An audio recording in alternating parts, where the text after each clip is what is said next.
Assalamu alaikum salah. Just before we begin, if you support the Young Smirks podcast and you want to help support the channel, please go to the Patreon below and support us monthly so we can keep up with the shows. We've got lots of content coming up. We're going to have special content specifically for the Patreons, as well as a new series on Hijrah, inshallah. So please go to the Patreon below and support the podcast. Assalamu alaikum salah. إنك لا تهدي من أحببت ولكن الله يهدي من يشاء. Bismillahir Rahmanir Rahim. Alhamdulillahi Rabbil Alameen. Wassalatu wassalamu Rasulillah. Assalamu alaikum salah. It's the Young Smirks podcast. It's me, John Fontaine, and I'm with two very good brothers. Assalamu alaikum. Wa alaikum salam. Umar Debois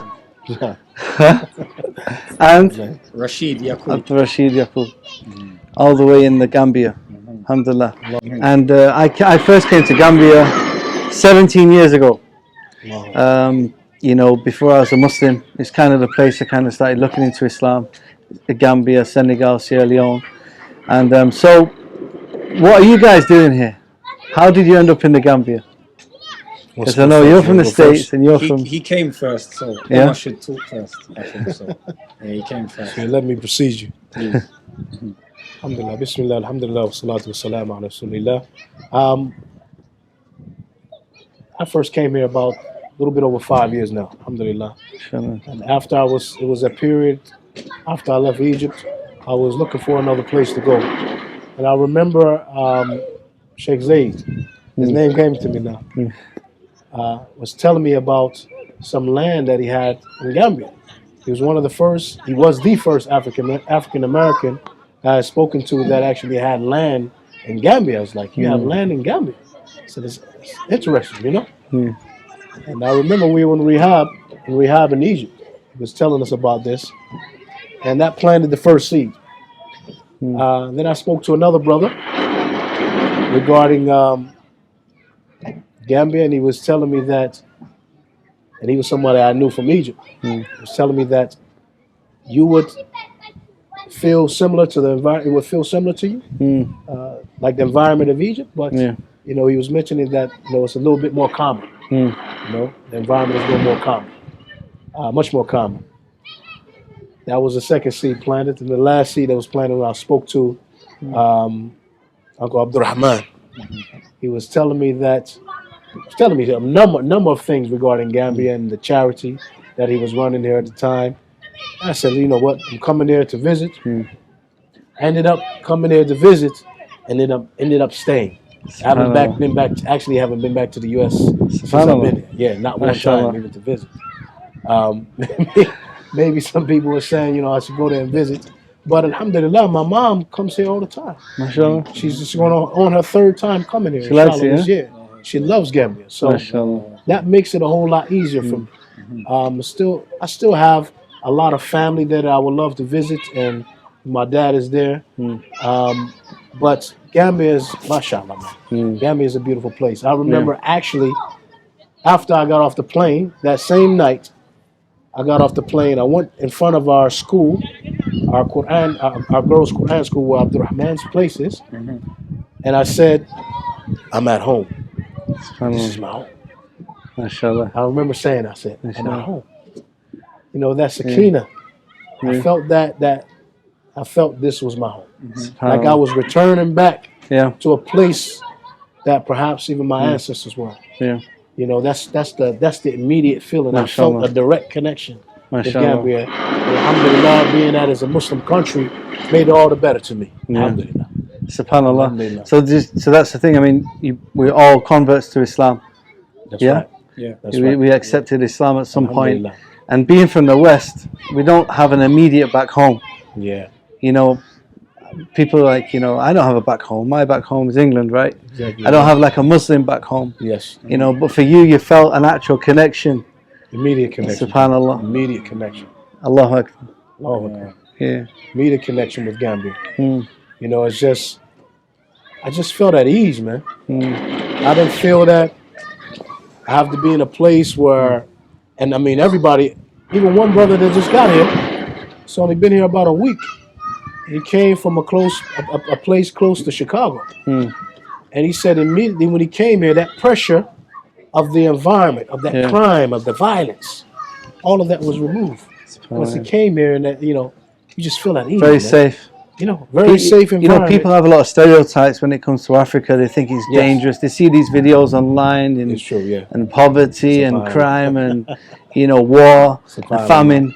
And it's not like that everywhere, like you know. that at And in all. fact, not many places are like that actually. You know, sure. unless there's war or famine, you know, most places in Africa, you know, they're poor. You know, they're struggling, but there's a lot of benefits as well. So many benefits. You know, we have so many issues in the West. You know, and we'll get onto that inshallah. Yes. But Rashid, you also accepted Islam, and how long have you been a Muslim now? 17 years. Wow, Yeah. mashallah. Mashallah. So why did you come to Gambia? Well, 2016, I was on Hajj, alhamdulillah, and I read a book called Hijrah while I was in Mina, in the tents. And I got to like halfway through the book, and I just said, wow, because I was a youth worker in England, and an Islamic youth worker as well afterwards. So I always knew that there was so much issues in the community. And when I started reading about Hijrah, I realized that a lot of these issues would just go away if we're just around good Muslims. So I decided that, and I came to the conclusion I have to leave. Now, I visited Saudi, I visited Kuwait, I visited Turkey. I went and done a CELTA course to teach English just so I could go abroad. And one uncle, our uncle, as we said, Uncle Abdul, he was always inviting us from South London. And he was always inviting us and saying, come to Gambia, come to Gambia. I've got land, I'll give you land for free. And I was like, you know what, I made a promise. And one thing I do, when I say I'm coming somewhere, I will go. So when I got to Gambia, it was a 7-day holiday. I intended it just to fulfill my promise. It wasn't even, because I didn't know much about Gambia. I knew much about, I like Morocco, and I still do. When I got to Gambia, I couldn't believe there was a place like this. The rent straight away, the rent was £900 for the year.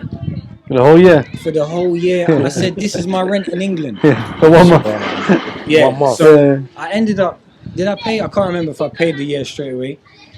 Coconuts were dropping off trees. Mangoes were just dropping off trees. I've never had the salam so much in my life from everyone. When the policeman salamed me on the third day, the police was saying Salamu Alaikum. That confused me. I'm from South London. That doesn't even make sense to me. His salam was so powerful, it was as if I was the police. So that was another tick box. The way people was helping him. Oh, brother, you want a coconut? I'll get it for you. Do you remember that day? The man climbed on another man's shoulders and got the coconut and gave it to us. Wow. I mean, we've experienced so many things like that, man. I was confused. Yeah. And then I said, is there... And then when the people was... so I started walking down the road and people was making eye contact with me. And they always would, like... You know, if you make eye contact with people eating food, they kind of force you to come and eat. I'm not used to sharing...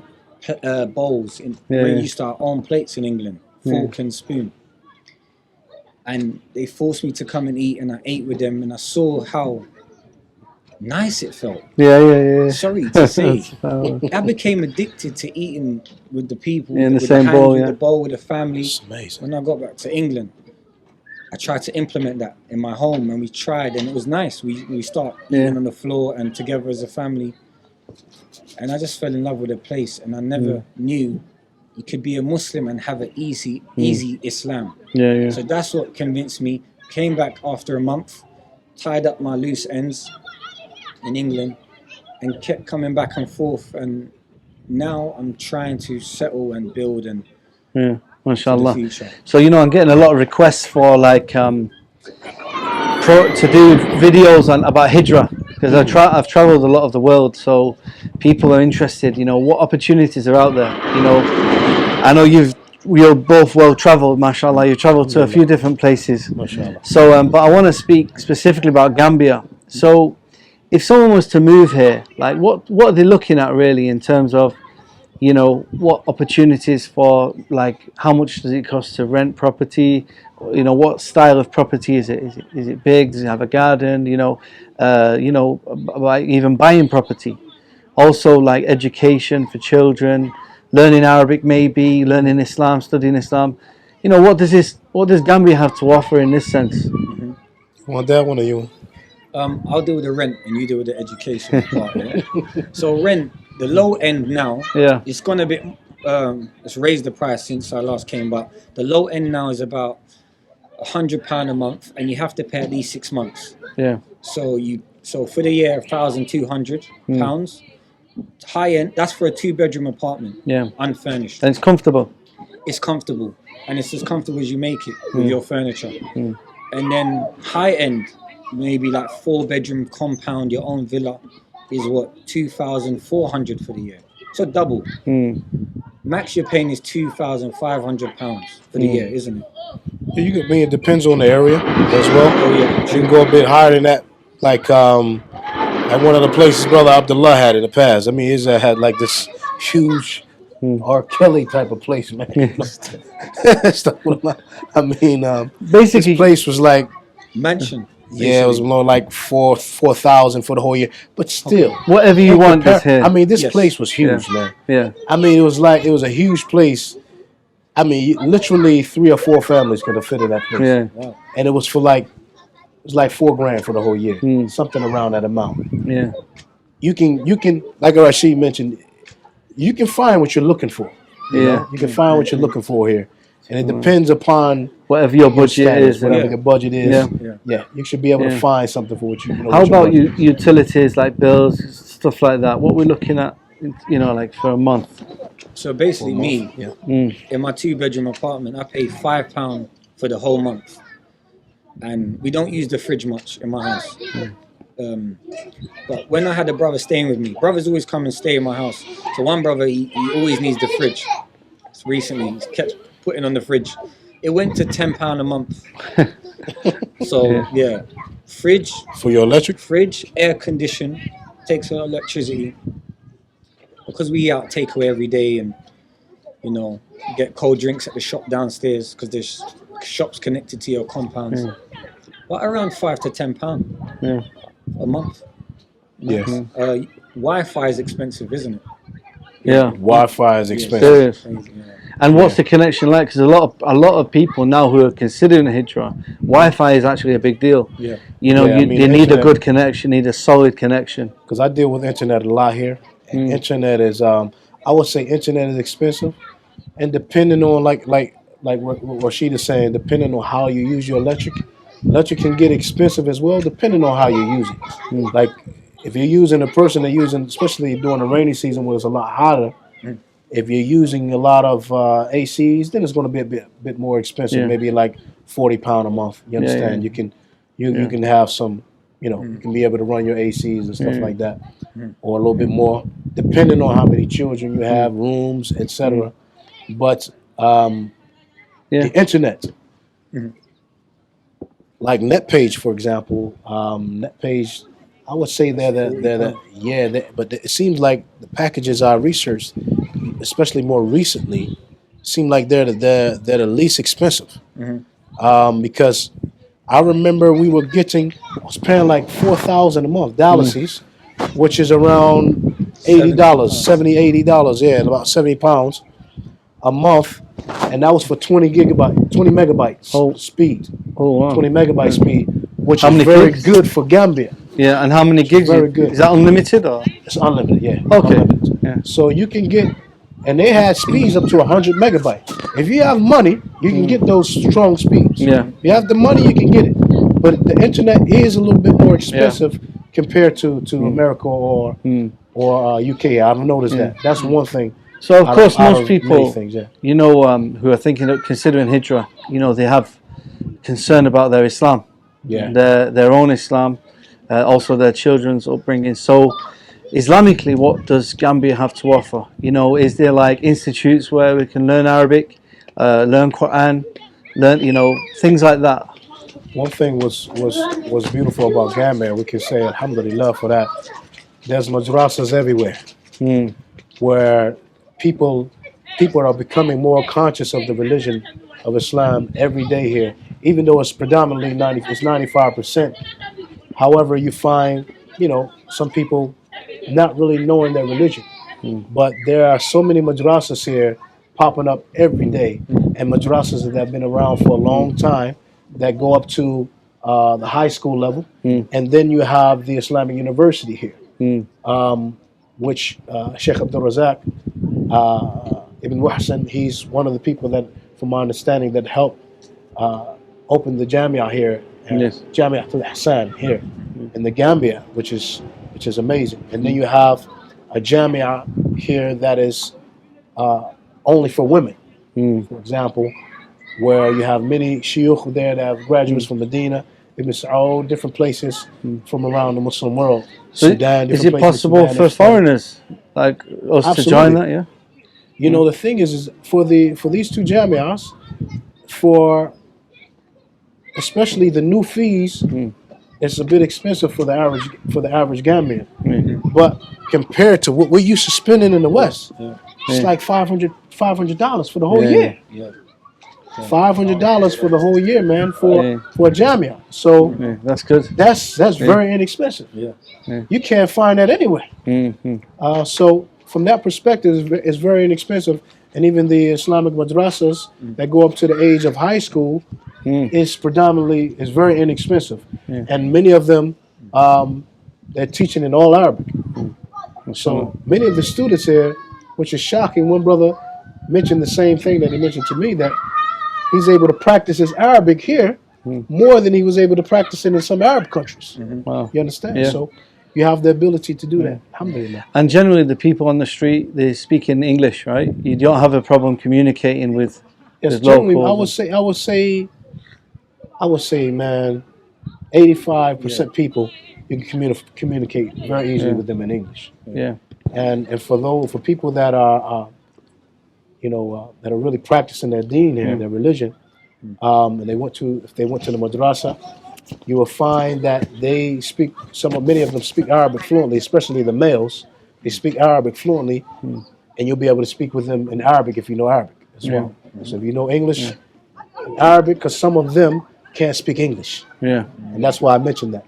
Some of them can't speak English. They're now starting to implement that more, where they're teaching English inside of madrasa as well, along with Arabic, so they can be, they can be more versatile because it's the official language of Gambia. So they should know English. What about residency? Is it easy to get residency? Have you had any issues? Oh, that's very easy. Yeah. Well, and that's one of the beauties of Gambia. You would say, out of all the places you've probably been, this is the easiest country to enter, the easiest Muslim country to come and stay. How does it work? I know it's basically it's visa free to enter, right? I'll let you take that one. Yeah, it's easy. Very easy. Basically, £100. You pay that, and then sometimes you just wait in a queue, a long queue for the day, or a few hours if you get there early. £100 give you your driver's license, your residency, and your card that you can do business and work with. And I think sometimes you just show them your passport and your driving license, and then they just convert it. You'll come back in about 2 weeks. They give you a receipt. In 2 weeks, you have it for the whole year. It lasts from January the 1st to December the 31st. So if you pay that 100 on November, it will only last a month. And in January, everyone's got to renew again. Okay. After 7 years, I think, depending on your marriage situation, up to 15 years, they'll give you Gambian full-time residency. But people are fighting to lessen that. Inshallah. It's very easy. They even if you did get caught by immigration and you go to the airport, you pay a small fine, and they say just like if you'd overstayed or something. They're not rigid on that. Similar to Egypt in that sense. They're very nice. It's like I would say Egypt is much more rigid in that area right there. You know, whereas I haven't seen that type of rigidness here. You know. So you both travelled quite well. So what other countries? I mean, what made you choose Gambia over other countries? Good question. I'll go. I've been to Morocco, Egypt, Turkey, Kuwait, Saudi, Dubai, UAE, Gambia. And in a nutshell, it's the ease. The ease of living, the ease of Islam, the ease of rent, when I paid that rent for the year, it's like half my stress went away. Like your whole stress goes away, and I realized that's why in England, I think sometimes a lot of us are stressed because it's the system, the pressure of the bills. So a wife and husband or friends might argue, or families always arguing over small things. When here, you've paid your bills, you just need to worry about food, and everyone shares food here. Literally, everyone shares food here. So the love of the people, and I'll give you a hadith. What we all know, but I only felt it when I got here. The Prophet ﷺ said, if you wish to increase in love between the people, spread the salam. And here you can salam everyone. You get on a bus, everyone gives you salam. And it's like, you just fall in love with the place. Yeah. So what type of, what activities do you do with your family? You know, you have families, children. You know, what kind of things do you do with them, apart from, you know, studying, teaching and things? Is it, you know, you got beaches here, you got activities? One of the things I will say that, and this is probably one of the things you can say that some of us can come here and try to implement more of that. You have playgrounds here. You have places such as like Q City, where they've structured areas for, you know, for families to come and relax, children to come to play. You have the beaches here, of course, where you can take, and you even have areas where the beaches is secluded, so you can take your family there and have picnics and stuff like that there. But I would say that's one thing that some brothers like us, some brothers that are entrepreneurs, can come and actually bring that to the Gambia, even more so, where they have more activities for the children. I would like to see some of those activities, like that's one beautiful thing about the UAE, for example. It's very family oriented. I've heard this about Malaysia as well. Yeah, a lot of activities for the children, as well as areas in Saudi, very family oriented. So I would say, you know, that's one area. It could, we could improve it, inshallah. Yeah, we could improve that area, definitely. But the children here, mashallah, I mean, generally speaking, they're playing football. They just enjoying, mashallah. Yeah, they're playing football every day. There's football pitches everywhere, even in this area right here. So children just generally, they're very creative in how they play. But definitely, there's always room for improvement. Now, I want to speak a bit about your motivations for doing Hijrah and actually leaving the States. You was just explaining to me, how it was living in the States, and I mean, you can. Go first. No. It's a no-brainer for me. Coming out of the music industry, as you know, it was like when I came back. I made Hajj in 2009, and that was my first motivation. That was one of the first things that helped me realize I have to leave America. Because literally, when I made Hajj, when I was there, I didn't hear any music when I was in Saudi. And that's when I realized, I said, I don't need music in my life. That's what helped me stop playing guitar and pianos. When I went there, when I made Hajj, I realized I don't need music. Because I didn't hear it in the elevators. I don't know if they have it now. But at that time, I didn't hear it in the elevators. I didn't hear it outside, and it really helped me tremendously. It helped me a whole lot, man. So when I came back to America, I remember I was in Trenton, New Jersey. I stopped off from New York. We were in Trenton, New Jersey, and I remember, I will never forget this. There was a woman there selling her body. So imagine I just came from Hajj, making Hajj, to go to an environment and see a woman now trying to sell her body. It was like taking a newborn baby and just throwing them in the cold. Literally, when I got back to America, I couldn't go out for like about 2 weeks. I was living in LA at the time. I didn't go outside for about 2 weeks when I got back. It was very difficult. It was like from the masjid back home. It was very difficult. And so that was one of the things that triggered, you know, the thought, look, I have to leave here. And secondly, was the hadith of the Prophet ﷺ when he spoke about the man that had killed 99 people. That hadith applied directly to me because I was a person in the music industry And you remember what the scholar said to him after he had killed his 100th person, the Abid who told him, no, Allah will never forgive you. Yeah. He said, okay, let Killed me him. take you out too. He killed him and then went to found a person who was more knowledgeable. And the Sheikh told him that, of course, Allah will forgive you. The door is, the door of Tawbah is open. And he told him, he said, however, you need to leave the place that's causing you to kill. That place where you are is evil. You need to leave it. Yeah. So he ended up leaving. So that when I saw that narration, I connected directly with that narration. SubhanAllah. Because where I was, if I had stayed in America and I didn't make Hijrah to Egypt at the time, I probably would still be. Allah knows best. It would have been more difficult for me to leave the music industry because I purposely moved to Egypt. So that way, if anyone called me, anyone phoned me and said, "Yo, we need you to come perform here," I literally said to them, "Yo, man, I'm way in Egypt." I said, "What you doing there?" I said, "I'm studying Arabic." So my nefs couldn't get in the way. Yeah. Because I know I'm not going to get on a plane. I'm not getting on a plane to go. I'm not going all the way over there to perform. I knew I was that strong to hold it off.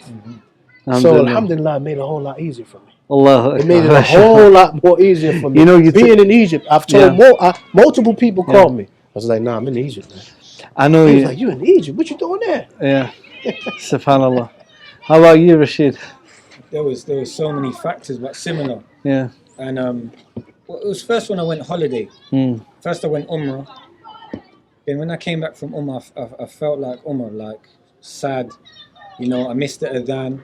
I went Turkey, I remember, with my family. I missed it. The adhan was so loud. It like entered my heart. Yeah, and it's I amazing. felt like for SubhanAllah. once, That's amazing. the adhan was the main thing. Yeah. And the honor, like we're Muslims. How was it that most converts, the adhan has something to do with it? Right? It's the adhan, literally that adhan. The brother, you just reminded me of that, Rashid, because one brother told me, I will never forget this.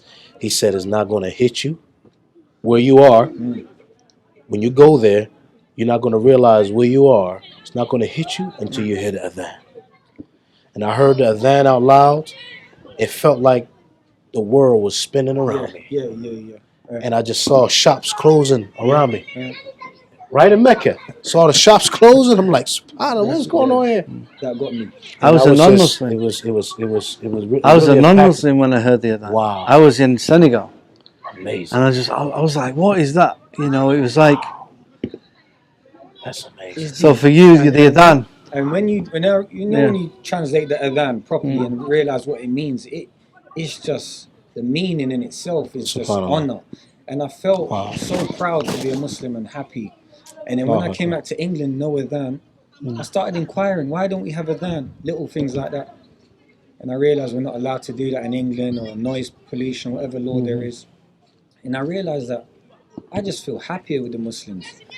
Even though no one's perfect, the Muslims, everything's halal. I don't have to worry about asking if it's halal. 100%. More people are covered. The adhan, Quran. 100%. I don't have to hide around the corner when I need to pray Asr late on the side road.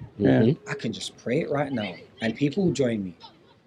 And I fell in love with it. And then obviously the evidences from the Quran and the Sunnah, I started reading more and more. And that was it for me.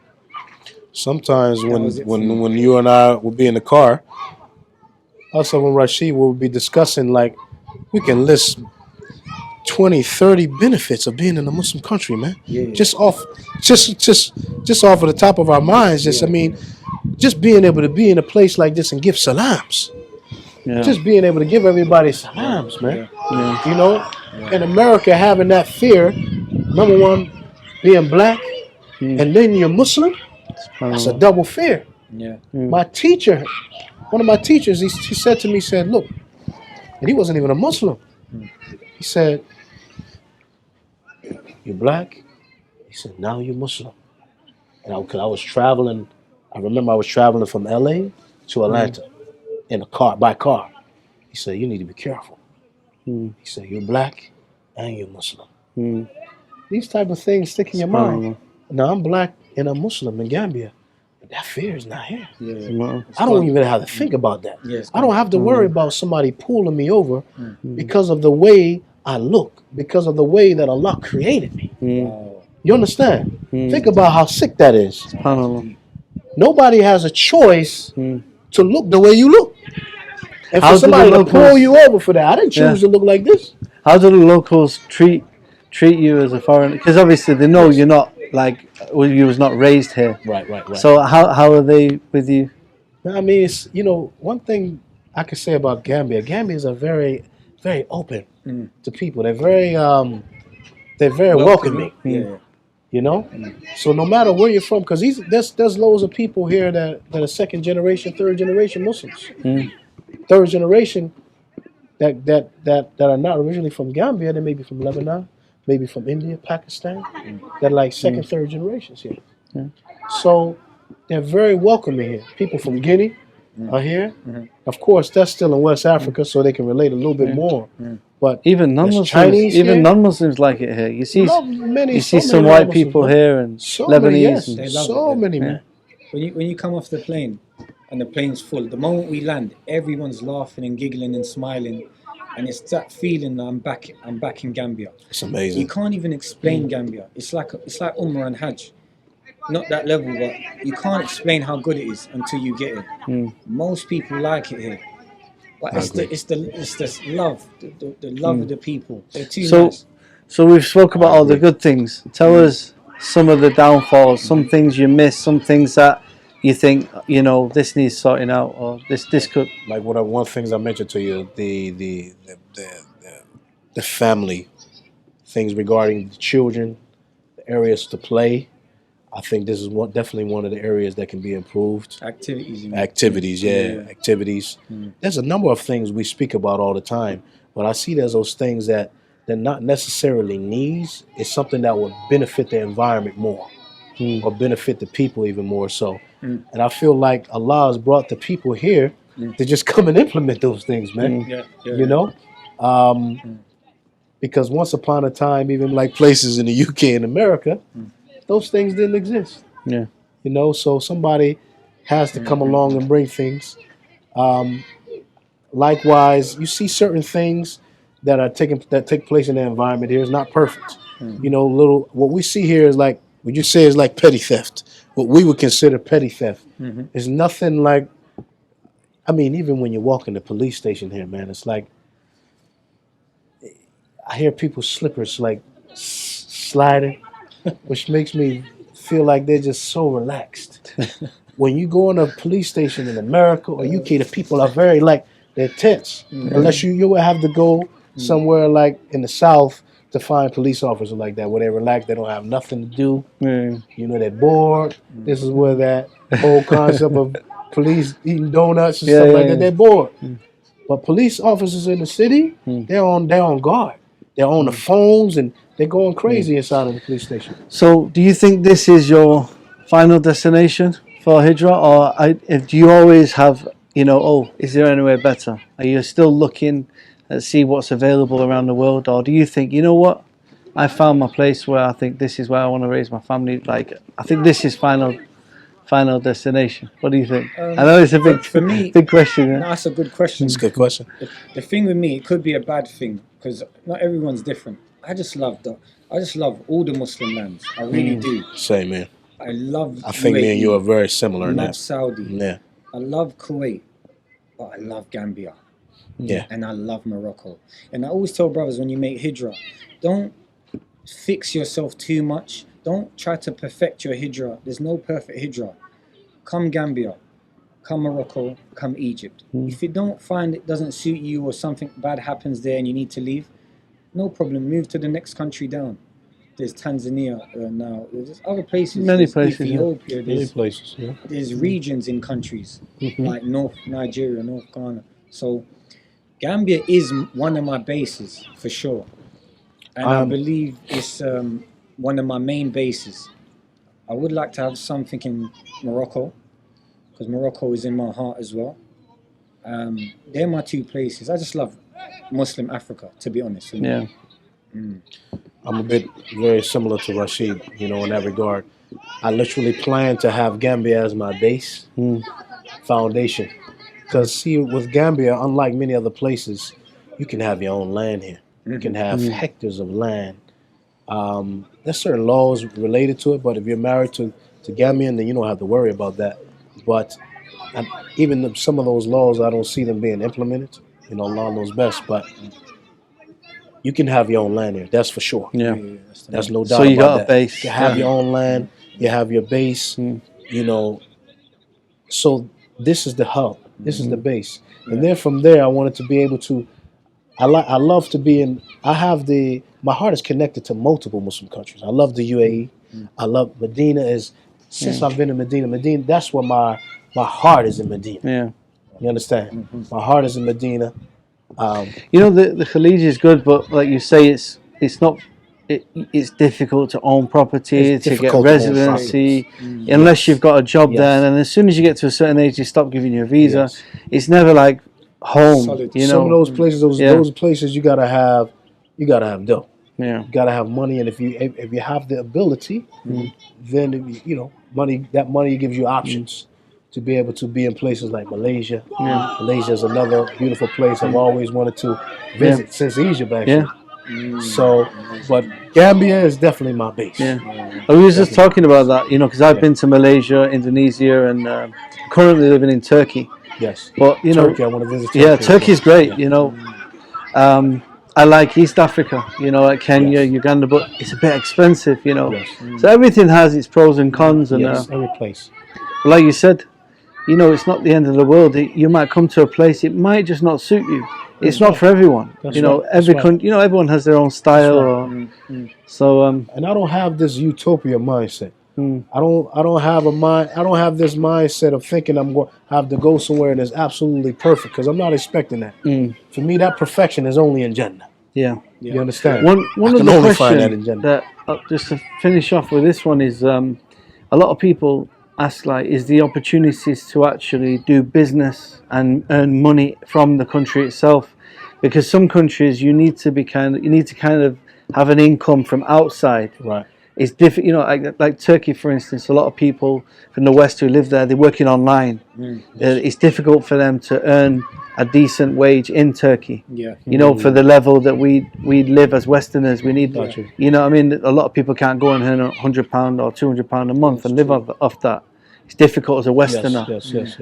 You know, so, you know, what sort of opportunities are there for business here? Anything like business opportunity. You want to touch on that? It's endless business opportunities. Job-wise, they actually, like, if you come with a degree or paperwork from England or Europe, you can get a job here, a powerful job here. But a top wage here is only about £100 to £200 a month, and that's a big wage here. But I think this place is about business. If you come with a good business mind and you do a good plan, you'll be okay. Yeah, Tijara is the best way. Tijara is the best way, and there's opportunity. You need to have a strong tawakkul, belief. You know, don't panic if it goes wrong a little bit. I tried a taxi thing. It worked for like 6 months. Then my car broke down. Then I ran out. I didn't have money to fix the car, or there wasn't good enough mechanics. My van broke down. The mechanics weren't that good. That's one major problem here, the car mechanics. We need good mechanics to come here. And then I had a fishing boat, and then the storms took the fishing boat, spun it in the air and smashed it on the floor. So, Qadr Allah. But, you know, some people panic and run off back to Europe. You just got to have tawakkul ala Allah. Allah's going to test your hijrah for sure. And you just got to prove to Allah you mean hijrah. And then He'll help you, like He promised in Surah Nisa. Agree. Yeah. 100%. How much should someone have before thinking of coming? You know, a bit of cash to, you know, a bit of savings. You know, as a realistic kind of try at hijrah at least. That's a good question. You know, so you can't come with 1 month's worth of money. Come with himself or come with his family? You know, I mean both really. I mean, I would say one thing I would advise the brothers, inshallah. Allah knows best. Everybody's situation is a bit different, especially if a person's wife has lived outside, you know, in places that may be similar to Gambia, then he may be able to bring his family with him. But I would say it's always advisable for that brother, if he knows his family, for him to come here and see the place himself first. Yeah. and get an idea. Would you say the same? Yeah. And see, and he would be able to gauge it, whether his family would, like it or not. And if he thinks they would like it, maybe acquire a place and try it for a year, 2 years or so, and see how they would like it. Because if he comes here by himself, then he's putting up less risk in the beginning. Yeah, true. But a couple of years money in Gambia isn't actually that much, is it? It's not that much. I don't know how much, but I would say if you're saying the rent was so much I would say 2,000 for the rent if you come with a family. for a whole year. Yeah. 3,000 for food. About 4,000 for food. So that's 6,000 total. Then you come with 3,000 extra to buy your land. Because once 3,000 is the average price for a good little bit of land, a little 20 by 20. So that's 3 plus 6, 9. And then if you have 10 grand English pounds, you can do any good business here. Some people start restaurants here with 3,000, taxi business 3,000. And if Allah blesses you, He blesses you. But 20,000, you're good. And if you know how to build, you can even build a simple house. £20,000. Yeah, I think so. If you come with a business thing. Oh yeah, to come here with that. If you just That's want to coming live, here with. If you come in here with 20,000, I agree with you. Yeah, you come in here with plenty. That's a lot of money. You come in here with a lot of money. Yeah, if you come in with £20,000, that's a lot of money. That's a lot of It's money. like $30,000, right? Yeah, a millionaire here is £15,000. So you're a millionaire here, and that's not many people have that. But what's the least someone can come with? A lot of people. 20,000 is a lot of money for a lot of people. Yeah, that's a lot of dough, bro. The least is many of our brothers have done it, and they've come and stayed with us. One brother came with £100 a month spending money, and he came with his flight money, and you can get a room for £1,000 for the year. So 1,000 for the rent, 1,000 for the living for the year, and just 2,000. It's like 2,000 to 3,000 as a minimum bachelor. You can scrape through just to see what's going on. And brothers As will a look bachelor, after you. definitely you can come in with £3,000. Yeah. Couple grand, he can come in if he's a bachelor. He can do it. Well, I came in as a bachelor. Yeah, mashallah. As a matter of fact, and I didn't have. I had an online business at the time when I came here. And I was doing some buying and selling online when I first came here, so it made it a lot easier for me when I first came here. Is there any final comments? Because we're just about to come to Maghrib now. The Adhan is about to go. Any final comments you'd like to mention? I would definitely say the brothers,